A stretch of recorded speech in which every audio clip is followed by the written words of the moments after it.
Diego, ¿cómo estás? ¿Qué tal, José? Un placer venir a visitarte. Gracias. Familia de apellido de chocolates.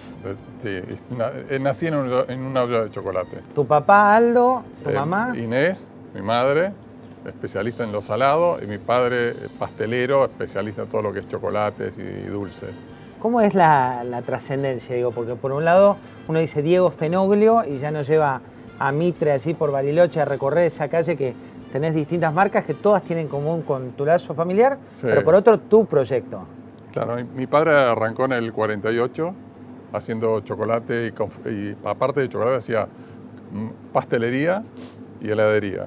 Y con los años trajo a su hermano, Nito, que armó la chocolatería del Turista. Siguió trabajando y lo que era pastelería se convirtió en chocolates. Hoy en día fue como el creador de chocolate en Bariloche. Bueno, hay un dato que se conoce poco, que es cómo surge el chocolate en rama. Después nos vamos a meter con tu proyecto y con lo que fue tu creación, pero ¿tu papá cómo crea el chocolate en rama? Él tenía una mesada de mármol y un día se le cae el chocolate y limpiándolo ve que se le arruga y dijo, a ver esto, y empezó a trabajar sobre él y de la nada arrancó con el chocolate en rama, pero así de una casualidad. ¿Y es argentino, digamos, a partir de ahí es un hábito más argentino que regional o internacional? Yo conozco únicamente en Argentina que se consuma chocolate en rama. Bueno, ¿vamos a conocer tu historia? Dale. Vamos. Bueno, este ya es uno de tus últimos locales. Sí, el anteúltimo. El último es Córdoba. ¿En Córdoba? ¿Y cómo está funcionando en Córdoba? Espectacular. Y arranquemos por esta historia, la historia del chocolate. Vos nos contabas allá en la entrada, por un lado una familia, tu papá, tu mamá, ellos llegan, dicen vamos a hacer chocolates y crearon Confitería Tronador. Exactamente, se llamaba primero Confitería Tronador, que después lo llama Fenoglio porque un señor le quiso patentar el nombre, Fenoglio, cuando vio el éxito que tenía, le quiso patentar el nombre, rescató el nombre y a partir de ese momento se llamó Fenoglio. ¿Qué características definían a tus padres? Mi padre era excelente persona, unos valores increíbles, era un apasionado por todo lo dulce, pero apasionado mal, y mi madre apasionada por lo salado. Y teniendo en cuenta esa tendencia, digo, ellos llegan, desembarcan acá, fundan su propia compañía. ¿Y cómo fue el proceso hasta que un día vos decís, ¿sabes qué? A tu mamá y a tu hermana. Primero yo me hago cargo de Fenoglio cuando tengo 20 años porque falleció mi papá. Falleció, agarró un infarto, sí, fue increíble. Yo estaba estudiando ciencias económicas y bueno, nada, tuve que dejar ciencias económicas y dedicarme al chocolate. Y cometí muchos errores, porque con 20 años... Mundo por delante, te querías llevar todo. Mundo por delante, es como que... Y a los 40 más o menos me di cuenta que me había equivocado y dije, tengo que replantear un montón de cosas y lo conversé con mi madre y mi hermana, ellos no estuvieron de acuerdo y dije, bueno, si es así yo prefiero separarme, armar una fábrica chiquita y vivir y hacer lo que a mí me encanta. Eso, Diego, que es un cuento que hoy suena bien, digo, uno que conoce empresas familiares, ¿fue una crisis? ¿Lograron llevarlo bien? ¿Fue un duelo? Obviamente fue un duelo porque... O sea, cuando vos haces crecer una empresa, pones tuya, todo y la sentís propia. Y el hecho de dejarla y tener que armar otra, pero bueno, cuando vos estás convencido de que algo, que te equivocaste en algo y que tenés que hacer algo mejor, o sea, tenés que hacerlo. Rapa Nui, que es tu compañía, tu creación, es una casa familiar. Lo llamé Rapa Nui porque cuando pensé en registrar un nombre, dije, tengo que registrar algo que tenga que ver conmigo. Yo viví muchísimos años en una casa que se llamaba Rapa Nui y dije, por lo menos registro algo que tiene que ver conmigo.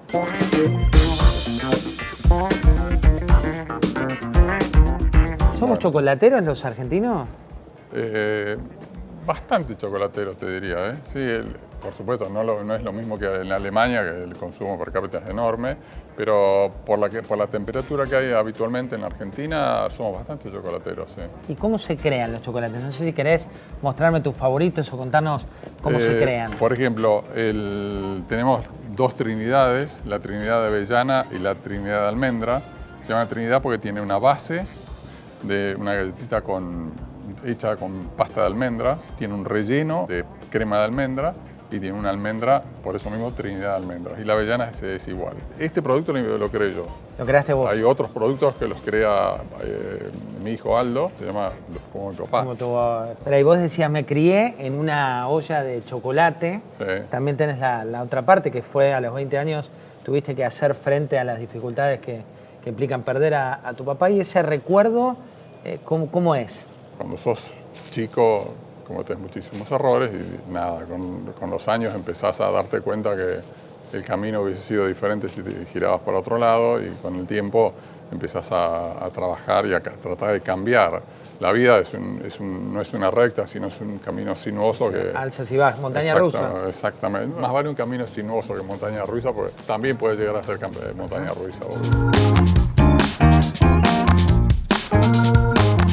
¿Y cómo es proyectar, digo, un mundo de chocolates en un país como el nuestro? Lo importante es la pasión, la intensidad que le pongas al trabajo, el tiempo que le dediques a ese trabajo. Creo que es una fusión de intensidad, pasión y tiempo. Creaste tu empresa, decidiste ir hacia un camino distinto, la casa de veraneo por un lado, pero tengo acá una foto que quiero mostrarte.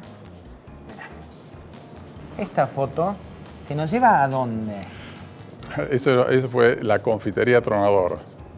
Esa es la primer confitería, porque al lado de esa confitería estaba la chocolatería Fenoglio. Mi padre arma la confitería Tronador, y después, cuando yo me separo de mi madre y de mi hermana, pongo Rapa Nui en esta esquina. Este es como el origen. El origen de Rapa Nui está ahí, es ahí, exactamente ahí. Veamos allá. Estamos en San Carlos de Bariloche, donde tenemos 3 plantas de producción. Una que es donde hacemos el chocolate, digamos, la materia prima para todas las fábricas. Y después hay otras 2 plantas, una que donde se trabajan los productos que tienen TAC o que tienen harina, elaboran la pastelería, los alfajores. Y la planta donde estamos ahora, que se elabora la mayor cantidad de chocolate en proceso, digamos, y que también es sin TAC, sin gluten. Siempre estamos creando y trayendo materias primas nuevas, incorporando y desarrollando productos nuevos, tratando de desafiar un poco lo que tal vez no se hizo nunca, y mucho menos en esta serie, digamos. A veces hay algunas chocolaterías que pueden hacer en grados chicos, pero nosotros tenemos muchos locales que abastecer. Y bueno, ese es el desafío, de poder hacerlo bien, que sea algo innovador y que llegue a todo el país con la mejor calidad.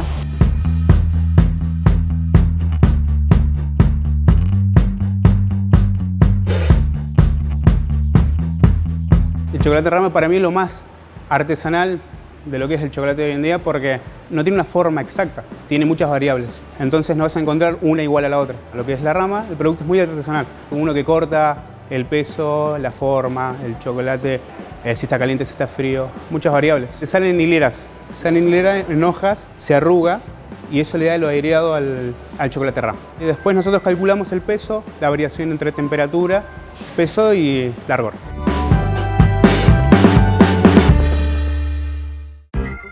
Bueno, y el recorrido tiene que ver con una de tus creaciones. Digo, vos veníamos charlando de tu historia, pero hay algo muy particular que es frambuesas. ¿Tenías un campo de frambuesas? ¿Tenés un campo de frambuesas? No tengo un campo de frambuesa. Tenía en casa una plantación de frambuesa. Ajá. Que lo usaba para hacer mermelada para mí todos los años.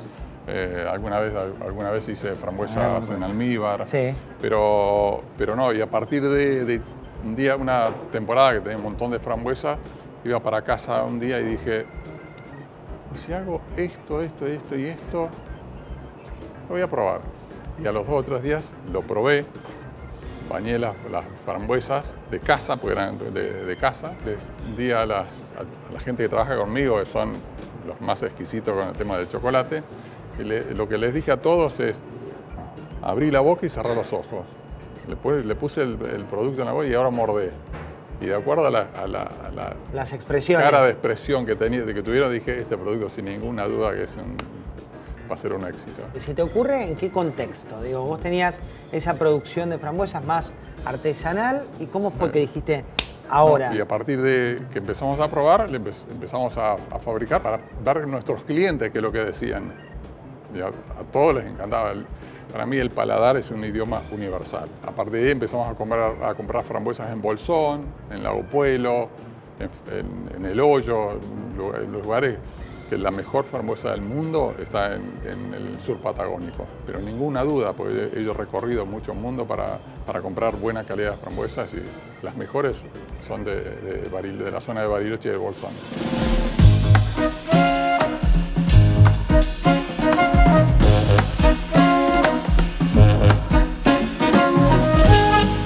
Así nace Franui. El chocolate, aparte, tiene una particularidad que al momento de exportar, como tiene crema, como tiene muchos productos, es complejo. Pero en tu caso, a partir de la creación de Franui, se empezaron a generar mercados pero muy exóticos. Cuando arrancamos en Argentina, empezamos a comercializar en Buenos Aires, poco a poco en el interior del país.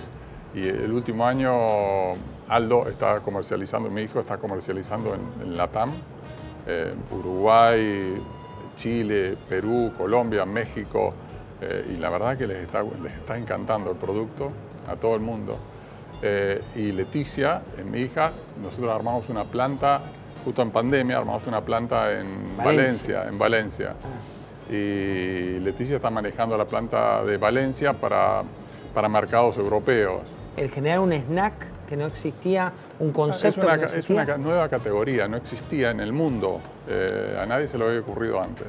Más que el orgullo es el placer que yo veo en la gente cuando se prueba el producto. Es un hábito. En la familia lo tenés en el freezer, van de a dos, hay que día. regulando. Un dato, tenés un sueño más grande que es plantación de frambuesa, pero ya más en otro paraíso. El consumo de frambuesas nuestro es muy alto. Las plantaciones que hay en Argentina, en la zona de Bolsón, no son muy grandes. Entonces estamos tratando de armar 100 hectáreas para abastecernos a nosotros de frambuesa en la zona del río Manso. Es soñado el lugar, no sé lo que es. Y acá está parte de esta historia que nos contabas, pero también la nueva era, ¿no? Los influencers, los lugares más disímiles ayudaron a posicionar el producto. Sí, porque ayudan. TikToker que aparece en redes y te dice prueba el producto y se le ilumina la cara, eso, o sea, aparte son genuinos, los TikTokers son genuinos. Por fin las podemos conseguir aquí en México y sí están buenísimas. Wow, qué bueno, what the fuck. Bueno, y de la combinación, por un lado, del chocolate y por otro lado, de los helados, llega el combo, llegamos a Buenos Aires. Exactamente. ¿Eso y también cuestiones geológicas? 2 o 3 años antes de que explotara el volcán Puyehue, nosotros ya habíamos desarrollado la línea de helados. ¿Por qué? Porque el día de mañana íbamos a desembarcar en Buenos Aires. El año que explota el volcán Puyehue, yo estaba en Buenos Aires. En el momento que explota estaba en Buenos Aires. Todo el sur fue una tragedia porque se paralizó el turismo tremendamente. Y durante 3 meses el volcán seguía soplando, seguía tirando polvillo. Ya en ese momento tendría 60 personas trabajando y dije, abro el primer local en Buenos Aires, en Arenales y Ascuénaga. Recoleta. En Recoleta, sí. ¿Y cómo fue la experiencia? Digo, porque vos venías de un consumo de chocolate en Bariloche que es muy distinto, ¿o no, al porteño? Sí, al principio a los porteños yo me siento chocolatero más que heladero. Porque la verdad que esa Son dos razas, tu hijo es el heladero. Mi hijo Aldo, no, es también chocolatero, pero él fue el que desarrolló toda la parte de heladería. La gente al principio empezó a tomar muchísimo helado y el chocolate como que acompañaba. Con el tiempo fue cambiando y hoy vendemos más chocolate que helado. Y ahí dentro de tu esquema, sin los números precisos, pero dentro de tu esquema, ¿cuánto es helado, cuánto es chocolate y cuánto es Franui? Más o menos estás en un 50% chocolate, 30% helados y 20% Franui. Con un techo muy alto también y Franui es un solo producto. ¿Y estás pensando en expandir línea? Digo, con la marca Franui. El consumo en Latam arrancó muy fuerte, entonces estamos armando una planta acá en Fátima para todo lo que es el mercado latinoamericano. ¿Y la idea es abrirla cuándo? Yo calculo que en junio, julio del año que viene estamos funcionando, estamos trabajando. O sea, se puede mirar más allá de esta coyuntura que estamos todo el tiempo embebidos en si el dólar, si tal, si gana tal, si pierde tal. Se puede mirar más allá. Independiente de los gobiernos, yo sigo trabajando, sigo apostando por el país. Es algo que lo tenés en la sangre, lo llevas en la sangre, independiente de todo. Yo no miro, o sea, no tomo decisiones de acuerdo a cómo va el país para un lado o para otro, sino tomo decisiones por lo que yo siento. ¿Qué pasa con los gustos de los helados? Veo que, al menos por los colores y tal, no son los tradicionales. Patagonia Mía está hecho, la base es el calafate, que es una fruta local de la Patagonia. ¿Quieres probarlo? Es un poco ácido, ¿no? Es bastante especial. O sea, está buenísimo. Dicen que el que prueba el calafate vuelve siempre a la Patagonia. Pero eligen gustos muy particulares. Sí, le fuimos agregando algo de la Patagonia, casi todos tienen un toque. Bueno, ¿vamos a seguir con tu historia? Dale. Vamos. Bueno, y lo bueno de las historias, ¿no? ¿Cuánto te gusta ser emprendedor? Buena pregunta. Me encanta, pero me pongo un objetivo fuerte y estoy siempre en eso, no me disperso. Para mí el éxito de un emprendedor es reinvertir y centrarte y focalizarte en lo que estás haciendo. O sea, es que en esta temporada tenemos un superpoder que es una máquina del tiempo, ¿no? Sí. Entonces te vamos a dar ese poder y vamos a arrancar por esta foto. Te la muestro primero a vos y ahora se la voy a mostrar a la gente. La máquina del tiempo te lleva a esta época, que ¿cuándo era? Y ahí tendría 27, 28 años. ¿Y qué le decís al Diego de 27 años? Que tiene que aprender mucho todavía. ¿Y se la creía mucho? ¿Qué pasó? No se la creía, pero era como muy impetuoso, muy... Bueno, muy de 27. Claro, muy de 27. Como que yo le diría que baje un poquito, que mire mucho más para los costados, que analice un poco mejor y que después tome la decisión. ¿Quién te ayudó a aprender a escuchar? Y creo que la vida. O sea, ¿Los golpes? No, gracias a Dios no tuve muchos golpes. Pero, por ejemplo, tuve un programa de radio durante 6 años que hablaba de la vida, hablaba de las cosas, era de noche y hablaba de las cosas que nos pasan a todos durante todos los días de nuestras vidas. Y eso me ayudó muchísimo. ¿Y qué deseabas a esta edad? Cosa que yo nunca planifiqué de acá a 10 años, 5 años. En general yo siempre me focalizo y miro a 1 año, año y medio, 2 años, no más que eso. Que en un país como este, tienes que concentrarte más en lo chico y en los pequeños detalles. De estos 27 años vos decís, bueno, tuve que aprender algunas cosas, decir, bueno, anda un poco más lento, prestaba un poco más atención, escuchá, y llegamos a esto que es el hoy. Esta es tu foto actual, sí. Es foto muy fachera, producida, parece. No, esa para Forbes. Está muy bien, está foto producida. ¿Y qué le decís al Diego de hoy? No, la verdad estoy orgulloso por lo que logró este señor durante toda su vida, porque la verdad que si vas avanzando en la vida y vas logrando los objetivos y el reconocimiento de la gente, no hacia vos, sino hacia tu producto, porque eso es lo más importante, la verdad yo estoy fascinado, encantadísimo. ¿Cuánto hace a la diferencia la pasión por el proyecto? La pasión, esto, te digo, vos decías recién, tengo a mis 3 hijos trabajando conmigo, tu familia corre por tus venas chocolate, la olla que te crió y demás, pero ¿cuánto hace a que una causa se logre? Son todos los pequeños detalles de lo que vos vas, como te vas manejando en la vida, no de lo que decís, ya te digo, sino de lo que haces. Me parece que eso es lo más importante. Y ahora, ¿cómo te ves? Esto es inteligencia artificial. Sí. Te proyectamos ya de grande. Sí. Viste que hoy se extendió la vida, hoy llegamos hasta los 100. Tenemos a Mirta con 96 años que quiere conducir su programa al aire en vivo. Y yo voy a seguir molestando a mis hijos y trabajando en lo que me encanta trabajar. ¿Y qué aprendes de tus hijos? Y todo el día aprendo de ellos. Todo el día, pues, o sea, de Julián, es una persona muy tranquila, muy pausa, muy relajada, entonces aprendo eso. De Leticia es un poquito más como... Que va para adelante. Va para adelante. De Aldo estudió análisis de sistemas, así que es una persona así como muy... La pegó, Aldo. Sí, nada, yo estoy orgulloso de los 3. ¿Qué crees que te diría Aldo, papá, tu papá, si viera tu camino? Yo creo que estaría fascinado. Yo creo que le encantaría. Yo traté siempre de parecerme a él. Me parecía una persona con muy buenos valores y eso es para mí una de las cosas más importantes en esta vida.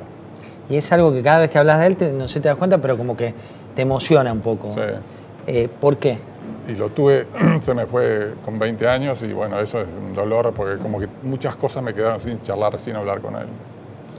¿Y vos crees que la parte del diálogo y de esos momentos sí, que viviste? Sí, yo 20 años estaba en otra cosa, no estaba tanto y cuando se me fue así de golpe me fue un dolor muy fuerte, muy duro.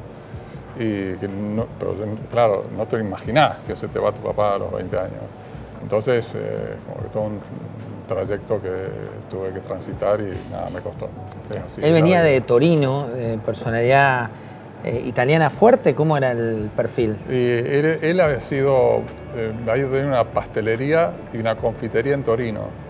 El Torino es la cuna del chocolate con la avellana, con la Nutella, que de hecho nació la Nutella, nació todo lo que es el chocolate con avellanas a partir de Andújar, a partir de la avellana, que se quedaron sin cacao y desarrollaron en plena guerra chocolates con muy poquito de chocolate y un montón de avellana, porque es lo que tenían en el norte del Piemonte. Cuando hablamos de futuro, digo, ¿hoy cuántos locales tenés? Y hoy tenemos 14, 15 locales. ¿Y la idea es expandir los locales también al mundo? Sí, no, los locales no. Es muy fácil abrir locales abriendo franquicias. Yo me pongo nervioso solo pensar en una franquicia. Sí, ustedes no tienen franquicia. No tenemos franquicia porque el hecho de tener que delegar en otra persona mi marca me pone muy nervioso. ¿Y se generan debates familiares al respecto? Digo, vos hoy qué capacidad de escucha tenés que tener de los chicos. No, pero en eso coincidimos los tres. Los tres coincidimos exactamente nos cuesta a nosotros manejar el producto, estar en todos los detalles. Imagínate si lo damos a otra persona que no lo va a cuidar como lo cuidamos nosotros, sin ninguna duda. Entonces no es lo mismo. Te voy a dar el 100% de las acciones de nuestro país. Y vos tenés que decir, ¿sabes qué? Invierto X porcentaje a distintas cuestiones. ¿En dónde invertís? Yo creo que lo primero invertiría en valores, educación, pero enfocada en los valores. Creo que en los últimos 30 años, 20, 30 años se perdió un montón de valores y para mí la base de un país son los valores. Mínimo un 40% de oficios. En un país como Argentina creo que los oficios ayudarían muchísimo al desarrollo de este país. Y 20% de infraestructura. La base de todo son los valores. Como dice Cambalache, no es lo mismo el que labura que el que no. Bueno, vamos que me queda la última pregunta. Dale. Vamos. La última es nuestra pregunta igual. La pregunta igual que tiene que ver con si un emprendedor nace o se hace. Digo, vos sos un emprendedor que se hizo o que nació, como decías, con la sangre de chocolate. Sin ninguna duda que me hice. Vos te vas haciendo en la vida con las cosas, sin ninguna duda. Todo lo que está alrededor tuyo va condimentando ese hacer para que vos crezcas. Y todo el tiempo hay que reaprender. Lo último que podés hacer es quedarte quieto. Siempre tenés que seguir mejorando, mejorando y mejorando. Si tuvieras que ponerle un título a tu vida, ¿cuál es? Obsesivo. Bueno, Diego, muchas gracias. No. Un placer. Chao. Gran historia. Nos vemos. Chao.